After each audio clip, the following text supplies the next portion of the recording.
Could the strike be over? We're going to talk about that and more on today's episode of the Geek Watch Podcast.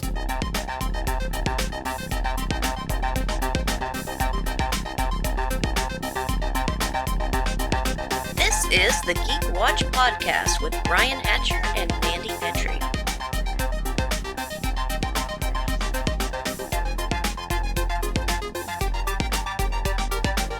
Greetings, Geek Watchers, and welcome to episode 197 of the Geek Watch Podcast. I'm Brian Hatcher, with me as always, Geek Watch's own resident geek goddess, Mandy Petrie. Hello, Brian. I wanted to start out with the new Joker trailer that came out yesterday. Ooh, really? And one of the things I wanted to talk about is how weird the advertising was for this, because the reason I knew about it was there was a YouTube short that popped up, and I believe the trailer aired the next day on Screen Rant, and I haven't seen it anywhere. And I think part of it has to do with the fact that when you try to do a search for this trailer, you get a bunch of fake trailers that, fan-made. Yeah, exactly. Mm-hmm. And so it's really hard to find it. I would have thought at least Warner Brothers would have posted it somewhere. Mm-hmm. Because obviously you want to advertise it, and they're trying to advertise it, but it's weird that it's not getting any kind of real coverage news-wise. I don't think the strike would be affecting the advertising side of things. Or at the very least, you would think. I mean, like, we're not going to see Joaquin Phoenix share it to his Twitter because he wouldn't be promoting things right now. Right. Yeah. But usually studios have their own PR people. But I really do feel like Warner Brothers, they don't do the best when it comes to putting their stuff out there. But especially with the way the situation is now, it's not like they have anything else to do but advertise what they got coming out. I'm sure there's a lot of people in development that are sitting on their hands right now. At the very least, they could advertise this movie and this trailer. It's a teaser trailer, so it just gives you a little bit of an idea about what's going on. That's about the extent of it. It's not like you absolutely have to see this trailer, but at the same time, it's a teaser trailer. It's supposed to get you excited about the movie coming out, and it's almost impossible to find. Oh. It's out there. Somewhere in the ether.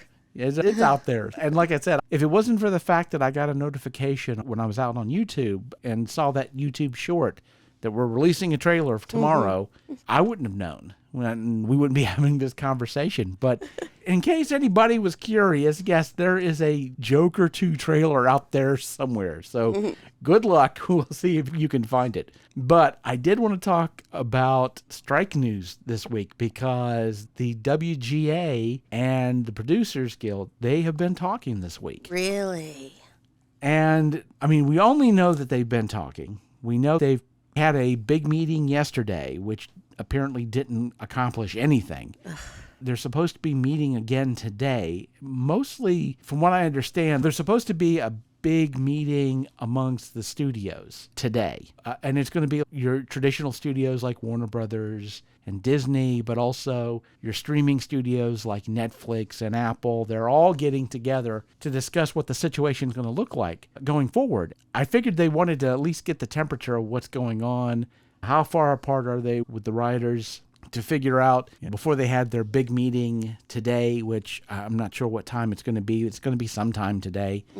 I figured they may have pushed the meeting forward due to the fact that they were meeting again with the writers today. But I'm sure they're trying to figure something out because at the very least, if they can get the writers back to the table and maybe get some concessions, maybe they can, at that point, we get the writers back to work, we can at least get some scripts started, and then maybe that will give us some leverage to get the actors back. Yeah. That's going to be the question, at least this next week. What does all of that look like? At the very least, you feel like the producers, they're at least willing to talk about what's going on, but at the same time, I don't know how serious they are and how many concessions they're willing to make. Like I said, they may just be looking to gauge what the temperature is in the WGA and figure out how far apart are we still. A lot of the talk, and we've discussed this before, is there have been a lot of these producers who have been saying, we're just going to wait them out until they lose their houses and their apartments. And part of why the talks may have started back up is they may be trying to figure out how hungry are these writers? how much longer do we have to go before maybe they start backing off from a lot of these concessions that they want us to make, as far as payment. And we've talked about this before. It's not like the writers can really give up too much ground on this. Mm-mm. Because otherwise they cannot live. I mean, that's just... Yeah. They cannot live on what they're doing. They will have to seek proper employment elsewhere if their needs are not met. It's not just about their requests. This is their need. You have to meet it. And the truth is, there's not a whole lot of difference between starving and mostly starving. So it's not like the writers can concede an awful lot, especially the whole deal with the writers' rooms. We talked about that before. The fact they're trying to get this day rate. They want that to be the norm so they don't have to. Right. They want to kill the writers' room. That's where a lot of a writer's income comes from. We talked about with the actors and this idea about being able to be on a soundstage, even in a bit part or in the crowd, is good experience. But the writer's room is the same thing. When you have newer writers in a writer's room with seasoned professionals, there's some mentorship that goes on there. And that helps younger writers as well when they get to be part of a writer's room and they get to work with seasoned professional writers, with a showrunner who's been doing it for a long time. Mm-hmm. It's a great learning experience, and it's a good way of developing. JT, on-the-job training. Exactly. Mm-hmm. The writer's room, to my mind, and I'm sure to a lot of people's mind, is a crucial part of how you develop skills that will make you a better writer in the long run. And so you can't really throw away the writer's room. It's just too valuable, not just on a financial aspect, but also on an educational aspect and being able to grow as a writer. Developmental. Yeah, exactly. And so it's really going to be interesting to see what news comes out of Hollywood. We may not hear anything this weekend. It may be like next week before we know exactly what's going on. And I'm sure that the actors are definitely looking at what happens with the WGA because, in a real sense, they're going to be taking the temperature as well. They're going to see just how much are the producers willing to concede to. And if they didn't concede to anything, well, we're back to where we started. But I've been trying to follow all the strike news, and there hasn't been a whole lot except there's people striking. Mm-hmm. And so this is a little bit of a breakthrough, but not enough to make me hopeful. Oh. Because until people start actually talking about concessions, as long as both sides are not willing to move, if the producers are not willing to move, and of course the writers can't, they're stuck, there's no place to go. There's no negotiation possible. And so this could go on for a while. This is going to be an interesting time in history.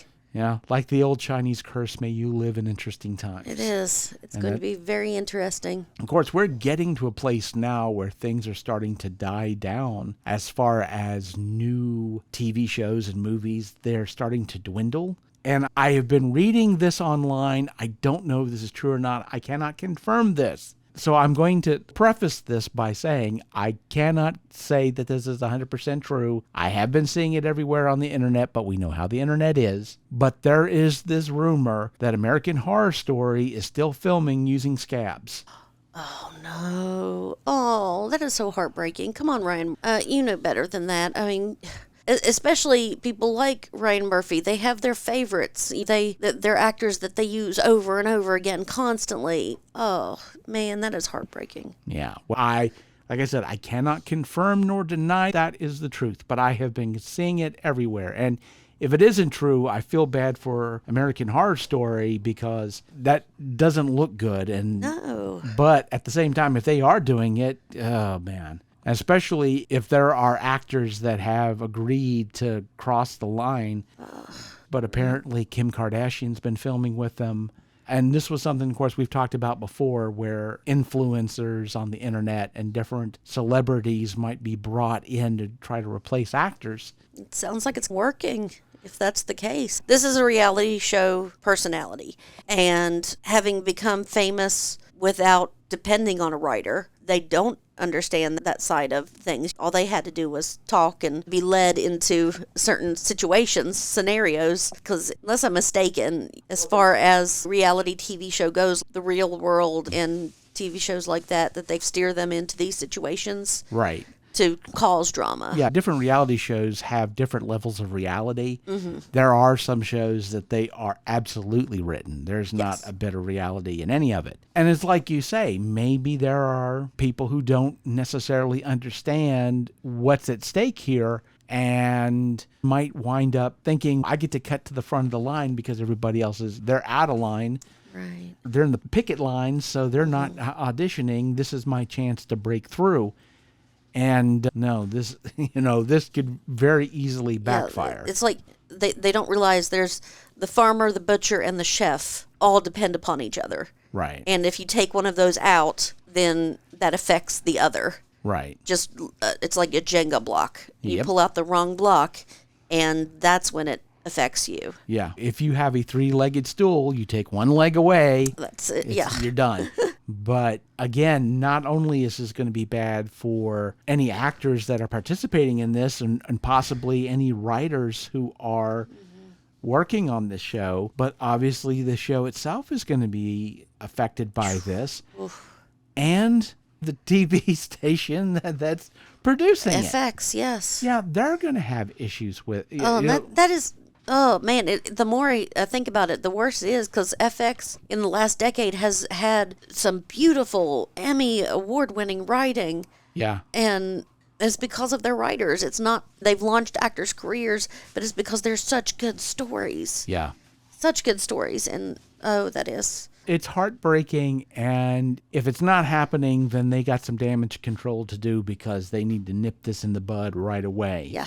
But if they are doing this, good Lord, that's everything. That is not just American Horror Story. Murphy and Volchek. We've got American Crime Story. A whole bunch of true stories inspiring these great TV shows. And if it is true, shame on you. I'm so disappointed. If it's not, make it known that it's not. Yeah, because not only are they going to kill this show, once this actor strike is over, assuming that things haven't gone completely south and the union is completely wiped out, which I do not see that happening at all. But unless something like that happens, you got producers, they won't be able to get actors for anything they try to produce. So they've flat out killed their careers. That's why I have a real difficult time believing that this is true, because this is such career suicide. Yep. You're basically betting on the fact that SAG-AFTRA is not going to survive this strike, that more and more actors are going to go off the picket lines, they're going to turn scab, and that the entire union winds up getting busted. And we live in West Virginia. Yeah. We have seen powerful unions get busted up. Yes. It does happen. If that's what you're counting on, you are making a huge gamble to play that game. I don't think it's going to pay off. If this is actually happening, I just do not think this is going to pay off. I feel bad about this, but we will see what happens as this continues. But I did want to end the show. I didn't get to see all of Barbieheimer, but I did see Oppenheimer last weekend. Oh, yes. So Explosion movie. How did it go? 3 hours long it went. Now, I, of course, have been the first to say Christopher Nolan needs to start making shorter films again. I will say that although a lot of his long movies, you feel the weight and the length, Oppenheimer, not so much. Okay. So it actually is a good 3-hour movie. It was a very fascinating, interesting movie all the way through. I am also going to say that Robert Downey Jr. is probably getting an Oscar out of this one. Oh, good. You only kind of see his character in the trailer, but he plays a bigger role in this movie. And again, I don't want to go into a whole bunch of spoilers about it, but he does a villain turn that is really impressive. Ooh, okay. And he does not look like Robert Downey Jr. He disappears under this character. All right. And it is an amazing performance. The performances were across the board amazing. And definitely Cillian Murphy was brilliant. Yep. Robert Downey Jr., incredible. Emily Blunt, amazing. Playing a role where she is not very sympathetic, Ooh. which is weird. Yeah, that's out of the ordinary. It is. It was completely out. I love Mary Poppins. Yeah. You tend to really love her characters. And this is one of those characters that I wouldn't say you necessarily hate her, but she's not very sympathetic. Okay. And I will have to say, because some people are going to go, what about Florence Pugh? And people are going to mention Florence Pugh because she's naked through half of her scenes. Yes, I've heard things and people saying stuff about her weight and just like, "Ugh, dude, F you." Yeah. One of the most gorgeous women on earth, and you want to complain about her weight. Yeah, that doesn't make any sense to me for a couple reasons. Number one, her weight? Really? Yeah, she was just so horribly just... But the other part of it, too, is because of the time period they were playing in, women didn't look like sticks. Nope. That wasn't at all what beauty was. As an older guy, I have to say it isn't what I think beauty is now. So No heroin chic. yeah, exactly. Came about in the 90s. Yeah, Florence Pugh did not look at all overweight. It's ridiculous. Right. It's silly and ridiculous. But I will say this, the nudity had a purpose. Okay. And I have to say, there is a lot of bravery. It's really strange, especially with the way that the script was written. There are scenes that are sexy and something else. I won't say this is a spoiler, but during the McCarthy and the whole communist witch trials, Yes, which was the Crucible, Crucible, was an allegory for McCarthyism. And Oppenheimer got caught up in all of that. And so part of the movie is about the government trying to pull his top secret clearances because of all these accusations that he was a socialist, a communist, and all that. And so they're dragging all of this stuff out into the open. And one of those things is that while he was married to his wife, he was having this affair with this woman. And she was in the party, right? Yeah. Yeah, that's what I thought. And They called it the party. She was in the party. Exactly. And they're talking about this whole situation, and they're dragging it out in this basically a kangaroo court. This little small room with tables put up. It's not a court. It's just a panel making a decision whether they're going to pull his top secret clearances. So it's not like they have to follow court procedure. And there's this scene, and it's, Cillian Murphy as Oppenheimer. He's sitting at the head of this table, and his wife is sitting on a couch right behind him, listening to it because she's going to have to testify herself. And they're talking about this relationship that he had with this woman who was a communist and a socialist, to make it very lurid. And they're doing that on purpose because you're in an immoral relationship with somebody who's a communist, and they're dragging all this stuff out. And there's the scene where Cillian Murphy in this room with these guys is sitting in this chair naked. Because that's basically what's happening, right? And as they continue to talk about this, you have Florence Pugh's character on top of him, and she's naked. And they're right in the middle of this room. And the thing about it is you also have Oppenheimer's wife there, Emily Blunt, and she's sitting there listening to all of this, and you see her look over to her husband, and Florence Pugh's character is like staring back at her while she's having... Because the whole point of that is, that's what it felt like to her. Right, yeah. Is that... They're making her live it. Yeah, it's a really daring thing to do, and it feels really awkward because, again, you have two characters that are naked in this really inappropriate place. It's a metaphor. It's not really happening. But I found it really ironic because it just felt weird, the fact there's all these other people here. And I was like, you don't understand. Every sex scene that's ever been shot in Hollywood is exactly like that, yes. It is like that. It's That's just, why we have intimacy coordinators now. Exactly. Yes. It's like, it's the one sex scene that actually felt like what a sex scene actually is. Yes. In Hollywood. It's like a bunch of guys standing around.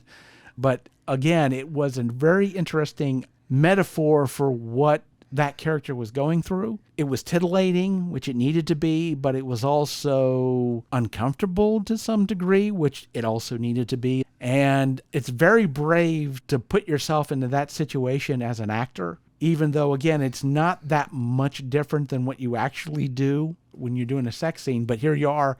You're in this dark office. You can't even pretend this is romantic or whatever. To be able to do something like that and to be that vulnerable in a situation where it's not even a matter of I got to ignore the cameras and whatever. You got to ignore everything around you.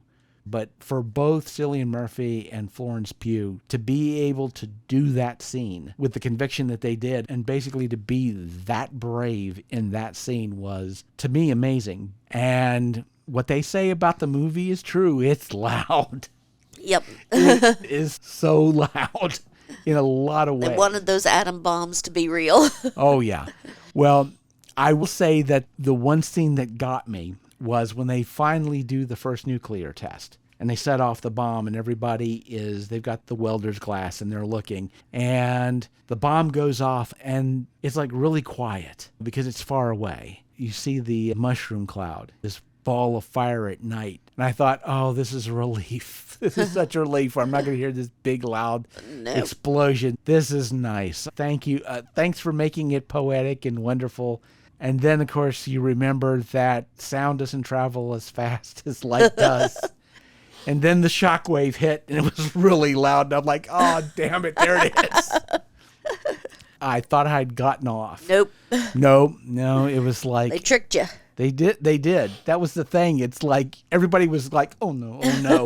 and you could feel it in the audience. Everybody was tensed up. And then you just see this beautiful slow motion, this beautiful ball of fire, and everybody's like, ah. And then, boom, the loudest explosion ever. But... yeah, I would say that I still believe that Chris Nolan needs to make an hour and a half, 2 hours at tops movie. He really needs to get back into that form and have some really tight storytelling again. Because I still believe his best movie is Memento. And man, it's short. It's a short movie, but man, does it gets in and gets out. And it packs a punch.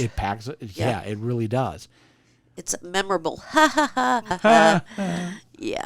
But I am going to say that Oppenheimer is probably my second favorite Nolan movie at this point. And people are like, what about Batman? I'm like, yeah, I really like Batman. I like The Dark Knight Returns. Obviously, Heath Ledger's the Joker. And one of the best performances of the Joker ever, for sure. And I certainly enjoyed that movie. But with Oppenheimer, yeah, it's a 3-hour-long movie. And yeah, I can see where you could probably cut stuff out of it. Yeah, if you have a steak, you don't necessarily have to have the baked potatoes and the rolls, but it was nice to have. And so for me, it's, yeah, you could cut, but I didn't feel like there was anything you needed to. I feel like it was a good 3 hours. There wasn't any scenes in there that I'm like, dude, let's go get through this. So, I mean, everything in there played a purpose. It played a role. It helped with the tone and the mood. I feel like it did help the pacing. It didn't, for me, feel like a 3-hour movie. Like I said, I would be really, really surprised if Robert Downey Jr. didn't at least get a nomination for an Oscar. But this is one of those movies they call Oscar bait. Right, definitely. And you can definitely see why. Because... well, biopics. Oh, yeah. Oscars love the biopics. Yeah. And I love them going back and forth between black and white and color film. And there was a lot of really interesting cinematography going on there. It was a beautiful film for sure. It kept my interest the entire 3 hours. I figured there's going to be some Oscar nominations. At the very least, I would say it would have to take home the Oscar for sound design. At the very least, I think it'll probably take more home than that. As a matter of fact, because I can't think of another film that I feel like would be an Oscar frontrunner for Best Picture. And maybe it's just because I'm just wiped out over this summer and just like one bad film after another, one bomb after another. I can't say one bad film after another because some of the films were good. They just didn't do well. Yeah. But I don't know what film you put up against Oppenheimer. Mario. Yeah, that's the thing. There are some movies that get Oscars and there's some movies that don't. And basically success and making huge box office isn't at all what determines whether you get Oscar nods or not. And so I just feel like Oppenheimer is Oscar bait enough that it's going to be in the running, but it's also successful enough that it's going to be in the front of everybody's minds. Like I said, there may be other movies that'll get costume design or they'll get other things, but I feel like the acting side of it, they may take a bunch of trophies home, and they may wind up taking Best Picture. It wouldn't surprise me at all if that's what happened. But we shall see. Well, we shall see. And with that said, we come to the end of episode 197. Thank you for listening, and tune in next time for the latest in geek news and views with the Geek Watch podcast. For Mandy Petrie, this is Brian Hatcher, reminding all the Geek Watchers out there, we're all geeky about something. Be proud of yours. See you next time. Thank you for listening to the Geek Watch podcast. If you enjoyed this program, don't forget to like and subscribe on your preferred platform and share this podcast on your social media. For links to all the ways you can listen to the Geek Watch podcast, as well as leave comments and suggestions, visit our website at geekwatch.net. The Geek Watch podcast is a Hanging J production.